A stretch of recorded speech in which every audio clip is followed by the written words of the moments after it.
So check this out. This is a garage sale find. I paid $1 for it. It's a door chime by Intelectron. 24 songs programmable. Wasn't sure what programmable meant. Like, it would be really cool if you could make your own songs up. It's got these musical notes here. I kind of doubt that because it also has a violin, and somehow I don't think it sounds like a violin. But here's the device itself. It comes with the manual, which is good. Mounting holes, and fortunately the warranty, because that way if it doesn't work, I can turn it in. Should have noticed this, because that's never a good sign. This does have batteries in it, so even though it's hooked up to the house voltage, there is batteries, and so I'm concerned. And yeah, see, there's even some kind of blue corrosive stuff here. So let me open this up and see what it looks like. So that can't be good. There's obviously tons of corrosion on that. I'll try to clean it up because it would be fun to hear what this sounds like. On the side of the box, they have a list of the songs, all 24. Beethoven obviously only had the one song, so they just listed Beethoven. Bunch of songs, holiday songs. They have For Elise, which I like. Silent Night, Green Sleeves, which is great. So this will be interesting to hear. So I looked at the manual, and this is not programmable in the way if I can make my own song. They're saying it's programmable because I can throw these switches to whatever. So 1 through 4 here, A, B, C here, F and L are off here. So there's 4 choices, times 2, times 3 is the 24 songs, and that corresponds over here. So I have it set at 3, C, F. So 3CF is the wassail song. So I'll try to open this up. There's a couple of screws down here. I would assume I can open it up. I can try to clean them. I may have to replace them. So with those 2 screws removed, it's easy to open this up. It just kind of slides out. I really could probably just bypass this to at least get a sense of the song, because this is corroded like crazy. That, I guess, powers this, and then this is from the house current.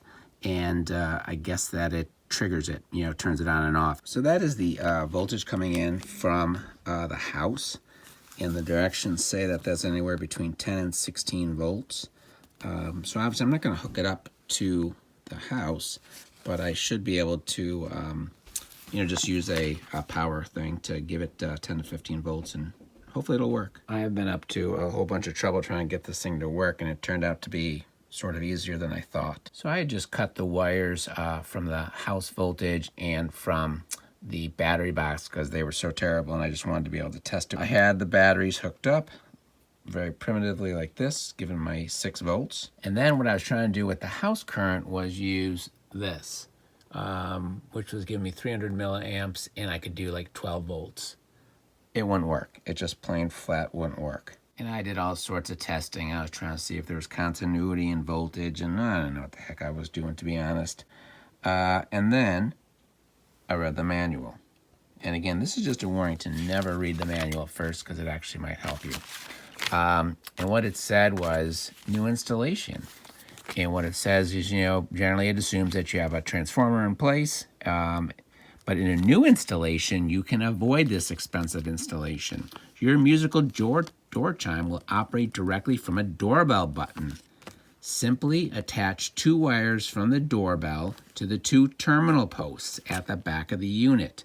With the batteries in place as described previously, no other wiring or electric circuitry is necessary. So the point is, I don't have to be monkeying with these.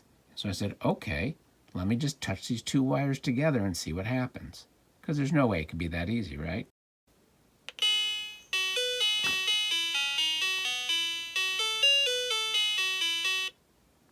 Yeah, so monkeyed with it for probably an hour plus, and I just did not need to.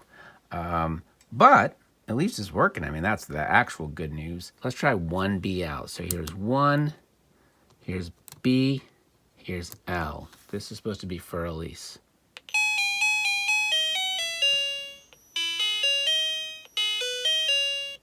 So obviously they cut that pretty short, but that's for Elise. I'm gonna do 2, C, L, and see if you recognize this.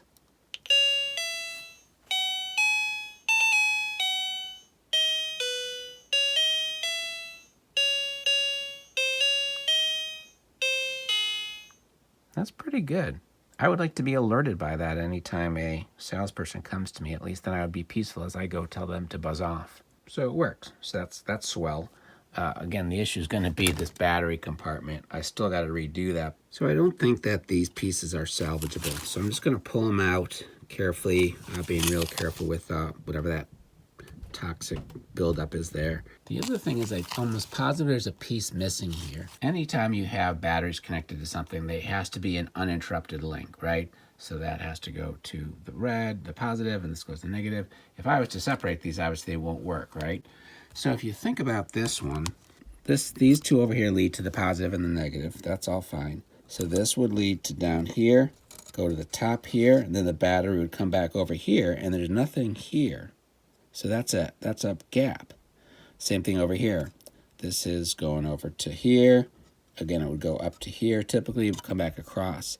So I think there's supposed to be a piece that's across here that's just flat out missing. So again, I'm going to pull these leads and try to make some new ones, which should be interesting. I got those leads removed. They're over here. This one's broken. I'm going to open this one up and trace it so I have a sense of what size I need. Same thing with the two shorter ones. This one actually looks like it's full. Again, just being real careful with all this blue crap, which has got to be toxic. Part of the issue is I don't know what kind of metal to use. I was thinking about a soda can, but soda can is aluminum and it doesn't conduct. Right now I'm going to try some breadcrumbs. The bottom is relatively thin metal and it does conduct. So I was able to trace it using a Sharpie, but I'm kind of back to back to reduce the number of cuts. So not the prettiest thing, but these are the leads so far. I'm using tin snips, and again, they're big and they're clunky, so they're not ideal for, kind of refined work like this. So these will not win awards for beauty. They may not even win an award for function. I had to do this kind of punch out here because it has to connect with the battery on the bottom, and you can see how they did it, but there's no way I was able to do that. So we'll see if that fits in and how that works. Now I need a piece to kind of bridge this gap left to right. Got to make sure it doesn't touch these. So there's that cross piece. Kind of did a bump out as best I could because it's got to be able to touch the batteries. So I actually have this little almost like shelf here that should keep this piece from touching when it's in place. So the moment of truth is upon me. I will have to try to put in these 4 batteries and see if I can get 6 volts out of here. 6.05. So it is working. Don't know how tenuous it is and how consistent it will work, but proof of concept. My least favorite time, soldering time. Gonna try to get those leads soldered into place and then actually test this thing to see if it's working. I got it soldered in as good as I can. I got the batteries in there. So here's the test basically.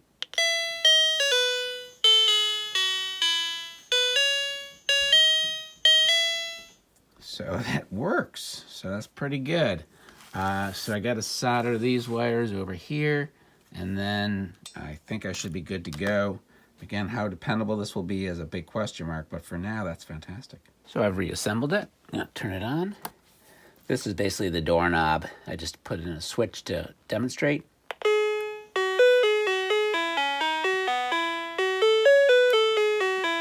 That's 1 AF, so that's Beethoven. You can do London Bridge is Falling Down, 3BL. Oops.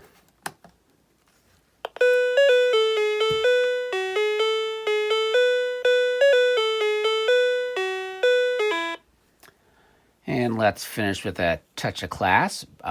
Tchaikovsky's Piano Concerto No. 1, 3CL.